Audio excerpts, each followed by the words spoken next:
Are you overwhelmed by all the hair care out there? And then when you get what you've brought home, you don't know how to use it? Well, in my brand new series, I'm going to be sharing my 37 years insight as a hairstylist with you on how to get the best of everything you use at home.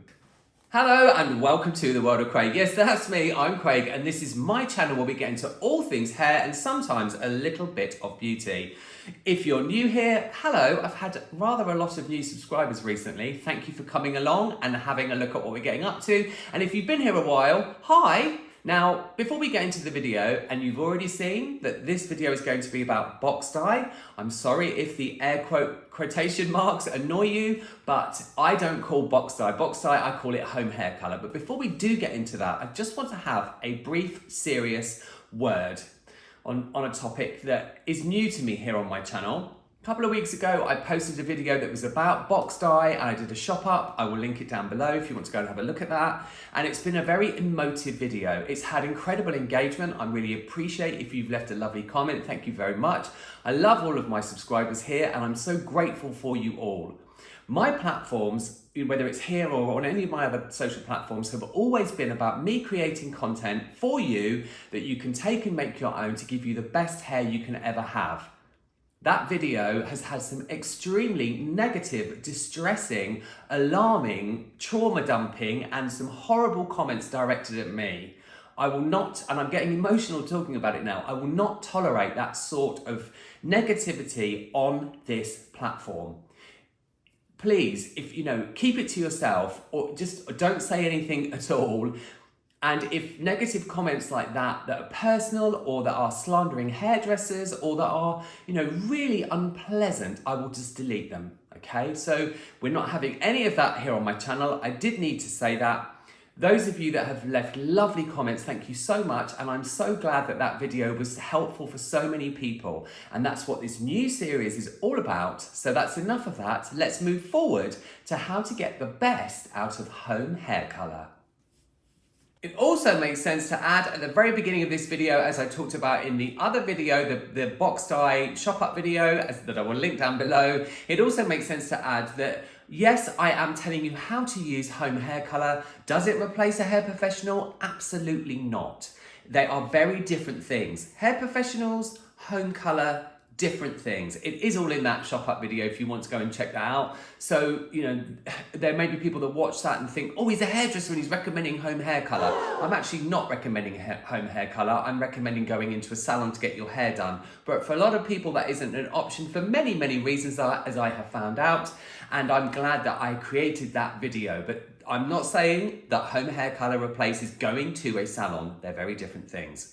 So let's start at the beginning and let's pop this on the screen. Now, this is a chart that can help you immensely deciding what color it is you need to buy. I will say that lots of different ranges of different hair colors have different kind of color charts, if you like, level charts. But this is the one that I refer to the most of the time. And it's about deciding what natural level you are, first of all. Obviously, if you have grey hair, you have to kind of take that into the mix when you're choosing, if you like. But you basically decide what colour you want to be, okay? So say, for instance, you're my natural colour. I'm about a level 6. This is not my natural colour. But if you're a level 6 and you have some grey and you want to be a level 6, then you would be a level 6 on the chart, okay? This is really important that you decide very clearly what colour you want to be. Then when you go into the drugstore, supermarket, online, wherever it is you're going to go to buy your hair colour, then most salon professional, can't get my words out, lots to think about, still slightly emotional, most consumer hair colour, home hair colour, box dye, works on the same numbering system that professional hair colour works on. So that means you will look at a box of colour and it will have the level on it. Okay, so that first number is basically the level of the colour. So you've chosen what level you want to be, and that should correspond with what you buy from the drugstore, chemist, online, etc. Sometimes the boxes have a secondary letter or a number, and that will be the tonal value. But as far as depth of color goes, and that's, you know, that's not very specific, because it might be golden, it might be ashy, and they all do use slightly different systems. But I'm talking about the depth and how deep or how light you want to be. And that's really the most important part. You know, obviously the tonal value is important. I'm not saying it isn't, but this is how to choose the level, okay? Now, it's worth bearing in mind a couple of things. I have found through research and through comments on my last video that some of these box dyes do run slightly deeper. Box dyes do run slightly deeper than you think they're going to be. Also, because the application that we're going to get into in a second can take a bit of time, that means that hair color does not stop working. It doesn't have a built-in clock where it stops working. That can mean that when it sits on the hair for longer, it goes a little bit deeper. So say, for instance, you are colouring your hair like your My Natural Colour, and you have some grey and you buy a level 6, I would perhaps advise the first time that you buy a level 7. I don't know the products. I don't know them, inside and out. I've never used them, but I am trying to help you to pick the right one for you. Also, it's worth mentioning, so that chart is extremely important, okay? And you can find other representations of that on the internet. There's loads of them out there. If you just Google hair color level chart or natural level hair color level chart, all of those, Google that. Also, I would suggest that if you're unsure, get 2 boxes of the product. The product, it's really important, as we'll get into application, that the hair is very saturated with product. You have to use plenty of it. So if you're unsure, you have longer hair, you have thicker hair, you have textured hair, you are changing your hair color, you're coloring your hair for the first time, I would get yourself 2 boxes to make sure you have enough product. So once you've decided what level you are naturally and you've chosen the color, we move on. Just to mention, before we get into the next point, that there are other videos here on my channel that can help you choose toners or help you choose shades of colour. They're all here for you from me, exactly, to give you the best hair that you could ever have. Secondly, application. Oh yes, now this is an important one. And, excuse me, do you want to use and this is a kind of 2-parter, this bit for application, if you like, and I will grab a dolly head in a second for the second part, but do you use the bottle? This is not from a home hair color product. This is an applicator bottle from the Salon. It's non-branded, but it is something that we use to apply color with. Generally gloss colors. Do you use the applicator bottle that the product comes in, or do you get yourself a brush and a bowl? Well, really, ultimately, this is personal preference, but my advice to you would be to use a brush and a bowl. Some products, I know, you can't get them out of the kind of system. I think some products have nearly dropped the brushes. Some home hair color products have a bottle that you screw together and then shake the product up. Top tip as well, never really shake a bottle of home hair color. Never really shake it. Just shake it to blend it. If you shake it really hard, the active ingredients, the peroxide, could make the product not work as effectively as it could do if you just gently mix it together. And also, there's energy, there's a chemical reaction going on in here, so you don't want to shake it really vigorously like that. But my preference would be, and my advice would be, to get yourself a bowl and a brush. I have 2 brushes here. 2 DOS brushes. I have 2 brushes here. I have a wider one and I have a slightly smaller one. It's kind of simple, straightforward, and it might sound really basic, but a smaller brush is going to give you more control, and we're going to get into the actual application method in a second. But a smaller brush will give you more control. A bigger brush will give you less control. There will be those of you watching this who have coloured your hair yourselves for years and years and years. And that's great and good for you. But you will be very proficient, and a bigger brush, maybe even a brush that's bigger than this, will be fine.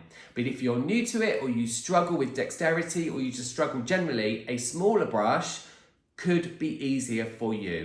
Options. I like the bowl, and I always apply all my colour with bowls. I don't actually use an applicator bottle at all. I might do on 3% of my clients that I gloss at the basin, but I find it quite hard to get a very steady bead of colour. Let's put the brushes down. I find it quite hard to get a very steady bead of colour out of one of these because the colour can be quite thick if you're using permanent colour. I have seen some hairstylists who do things like bleach touch-ups out of bottles like this, and that's absolutely incredible. I find that very tricky to do, to get it very consistent. And application of permanent colour or demi-permanent colour, where there's a chemical reaction, is all about having a consistent saturation. So my preference would be get yourself a bowl. It doesn't need to be a hair colouring, professional bowl. I know that a lot of drugstores do sell them. You can use a ceramic bowl. Please don't use metal utensils with hair colour because it can react because of the peroxide and the ammonia. So always use a plastic or a ceramic bowl. But that would be my preferred method. Very briefly before we move on to the application, so much to fit into this video. Gloves. Always, always, always wear gloves. It's important. You're going to have contact with the colour. If you don't wear gloves, it's going to stain your hands. You don't want that. It means that, your hands are covered, so you're not going to have, like I've already said, lots of exposure to the colour. But gloves come in the kit for a reason. And if you don't like the ones that come in the kit, get yourself, I reuse these disposable ones over and over and over and over. I can use these for weeks on end and keep them, just dry them before I take them off. So, personal preference. Do you use the applicator bottle that comes in the product, in the box, or do you use a bowl? But my advice to you, if you're new to colouring your hair at home or you find it tricky, get yourself a bowl and a smaller brush and it should be easier. Right, let's get into that application. Meet Carrie Gwynn. This is the gorgeous Carrie Gwynn, and I'm going to share with you how my preferred method of applying permanent or demi-permanent hair colour. You may have your preferred method already, and that's completely fine, but this is my advice to anyone that's not done it before or would like to know how I would suggest. As you can see here, I've split Carrie Gwynn's hair into two sections, if you like. We have the front and we have the back. Very simple, very straightforward. It's a system. Once you've mixed up your product, I would apply the first amount of product here with your brush or out of your applicator to the top of the head here, all the way across this parting that would go from one side to the other, okay? And that basically splits the two areas in half. Once you've done that, and I'll insert some footage here of me actually saturating some sections with product, you want to apply plenty of product to that top section. You then take a section that's about 1/2 inch thick, and you could either use the end of your brush if you're using a brush, or the applicator tip of the bottle, or you could use a tail comb, a long-ended pick comb. You could then take a section that's 1/2 inch in depth, take that section over and then paint the underneath of that section and the new bit of the hair that you've exposed that you are then going to section and apply more product.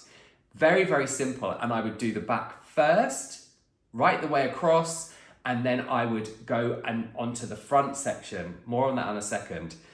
As far as how you get around to see what you're doing, that will be different for everybody. And I salute those of you that do your own home hair colour, because it's incredible. It's incredibly hard. When I put my own colour on, I use Shady Q Gloss to colour my hair. And when I put my own colour on in the salon, I have to use a mirror and it's kind of back to front and upside down. It's kind of tricky. So those of you that do it and do a great job, big up to you. It's absolutely incredible. But how you actually navigate that is entirely up to you. I can't help you with that. Everyone will be their own person on how that happens. So you do all of the back first and then you apply to the front. So then you would then, apply to the top section, take your section that's 1/2 inch in depth, take the hair across, apply again. And I would apply, this is a top tip, I would apply to the front hairline last before you start your timing. And that's important because if you apply to the front hairline first, this will be the darkest point. I know that I've had conversations with people over the years who've coloured their own hair, and people have said my hairline always goes so dark, and it's always the first place that they apply the colour, and that's because your hairline is often finer in texture, not always but often, and it will grab the pigment from the colour. So back first, then the front, hairline last, before you time for the processing time. More on that here. Just to add to that, before we get into a very important point, that of course, if you are lifting your hair and you're not deepening it by covering grey or going slightly darker, if you are lifting your hair, then you don't need to worry so much about your front hairline obviously going darker because you're lifting it. But what I will say is that a lot of hair colouring products, permanent products, have a lot of pigment, and especially if you're using something that's very cool or very ashy, so to cancel out warmth, you know, the actual tones of the colours, I can't get into too much here because you're all going to have different hair colour and you're all going to use different shades of colour. So we're talking about depth. It's very hard for me to give out personal formulas because I can't see you. But if you are lifting your hair and you're using a colour that is very ashy, again, I would probably apply it to the hairline last because you don't want it to be over pigmented and look dark. Okay, so huge tip now, very simple, very straightforward. Always follow the manufacturer's guidelines on the box of the product that you buy or from a website, etc., etc. It's really important that you do. Once you've applied the colour globally to the root, and you want to make sure that you only do the root if it's the root you're refreshing, whether you're lifting or you're adding depth and covering grey, because if you overlap the colour too much and you get it on the rest of the hair, it will make the colour go deep or it will add tone to the hair that you don't want to add colour to. So I know this is a lot of information and it is tricky, but you want to be precise. But please, please, please follow manufacturer's guidelines. So once you've applied the product, you would then time for whatever time, imaginary watch, for whatever time it tells you to do so. This is something I say to hair professionals all the time. Please follow manufacturer's guidelines. They are there for a reason. The chemists that make these products are absolutely incredible. Mwah, chef's kiss. I have met some of them. They are wondrous. So follow the guidelines of however long it says once you've applied the colour. And then moving on to this. So once you've applied your product and you've followed the manufacturer's guidelines, you always want to remove hair colour by shampooing. Unless it's a direct dye where you're just staining the surface of the hair. You know, there are many direct dye videos here on my channel, but if it's a colour that there's a chemical reaction where it's basically something that has oxidised on the hair, you always want to shampoo when you're removing it. That makes sure that all the dye has gone from the hair and it stops the process. Then, most of the home hair colours come with a conditioning sachet or a tube of conditioner, and there are a lot of comments on that home hair colour box dye video that I have linked down below that said that the conditioners were lovely and they made the hair feel great, and they do, and that's what they're meant to do. And there's a reason for that in that a lot of the claims made by these manufacturers about giving you strong hair, shiny hair, you know, conditioning, less breakage, apply to that sachet or tube of conditioner that comes in the box. So if you like using the conditioner that comes in the box, use it, but they're very cosmetic. They make the hair feel very soft and silky, which is good. They're all things that I really like as a hair professional. I love products that make the hair feel great. And then lastly, aftercare. Now, whether you're using a product that you get online that's a pro product, or whether you're using something from the drugstore, chemist, or from online, your favorite thing that you've loved forever, hair care and how you look after any hair color is really important. I would always say to condition your hair if it's got hair color on it, regardless of what sort of hair color it is. Shampoos, the surfactants, they cleanse the hair, and the conditioners generally shut the cuticle down, keep the colour looking great for longer, make the hair more reflective. Of course, products like K18, there are tons of videos about hair care here on my channel. Products like K18 will keep the hair integrity strong. So hair care is an integral part of your hair colour, whether you do it yourself or you go to the salon looking good for as long as possible.